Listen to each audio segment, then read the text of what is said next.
so now we're gonna remove the head bolts. Got one here. This one over here. Okay. Got it. So we're gonna remove the big ones first. We're gonna be using T60.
Jesus.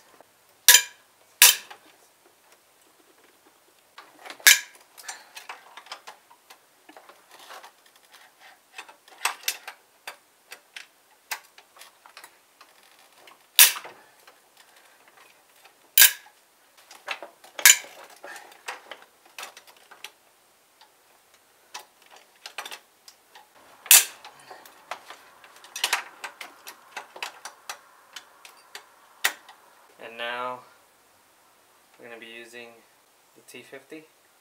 This will be for the ones in the front. One here and one right in there.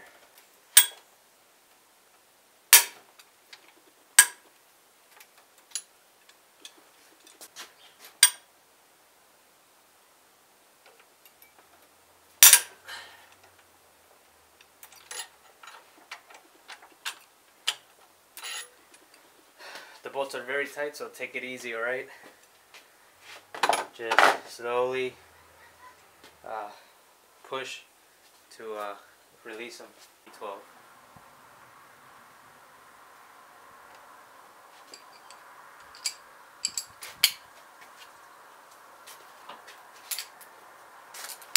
Same thing, take it easy. Of course, just like I thought, these are going to be easy to remove.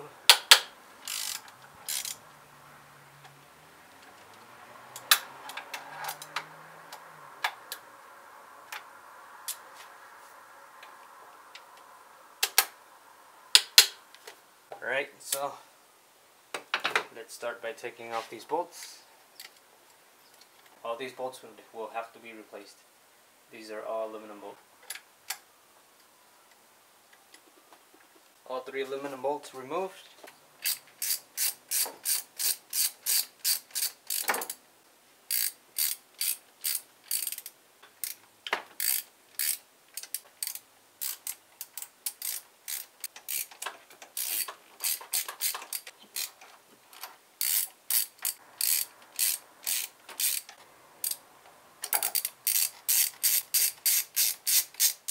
Fine, cylinder 2, fine, cylinder 3, fine, cylinder 4, fine, cylinder 5.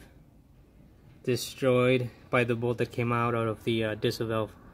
So this one actually bent the valve over here on top for the exhaust and actually damaged everything else. So nothing is going to be seated properly. This is obviously not worth the resurfacing or getting this rebuilt, so we just got a new one.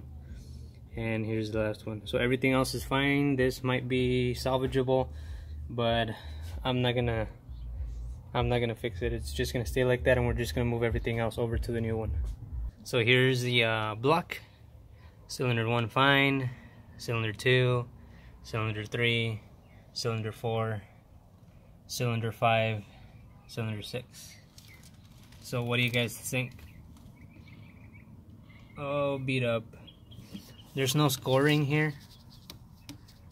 There's barely anything compared to the other ones.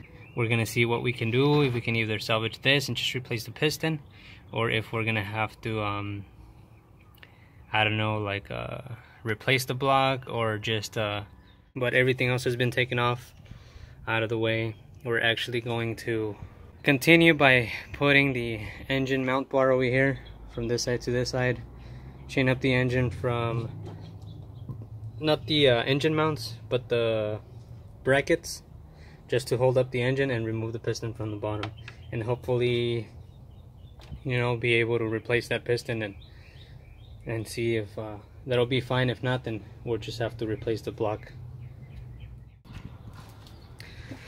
Alright guys, so we supported the engine with the engine support bar. As you can see over here in the engine mount, we only unbolted the top mount, the bolt right here, as you can see on the top, as well as the one over here. I don't know if you can see it, but it's also separated from the side. You will have enough space to lift up the engine, but just make sure to be careful not to bring it too much up, because you'll be having, since the transmission is bolted on, and you know, you don't want it to flex so much so that you don't break anything. And then over here at the bottom. Alright, so as of right now we have more access here to the bolts. As you can see, over here, coming all the way over here, and then going up to the other side. We're actually going to be reaching the bolts over here on top with an extension. Over here in the back, that bolt that you see right there might be in the way, but as you can see, it's really easy to access just to get it out of the way. But I'm pretty sure that we can slide the oil pan forward and then remove the oil pan. As well as right here we have this grounding cable coming into the oil, which I believe it's the oil like level sensor. So we're gonna remove that one right there. It's probably a 10. We already disconnected the oil pan sensor and moved the cable over here to the side. 2 taps on the side. You push those in and then you push back. Just be careful because it looks really dry. So don't do it too hard. Just make sure you have a firm grip. That way you don't break anything. So this is what we're gonna tackle. These are the bolts. It's an E12. I don't know if you guys can see it. It's an E12 right there. And I'm gonna start by just loosening these bolts up. I'm gonna use an extension to reach these in, reach the ones over here and behind these lines, and then we're gonna continue forward and remove those. So once I do that, I'll be right back with you guys and we'll continue. We removed the oil level sensor, the one that goes in here. All those bolts are 10 mils, including the ground wire, which you can see there, right there, hanging on the right side. Right now the oil pan is free, but we do not have enough clearance. So the next thing would be to remove, undo the subframe.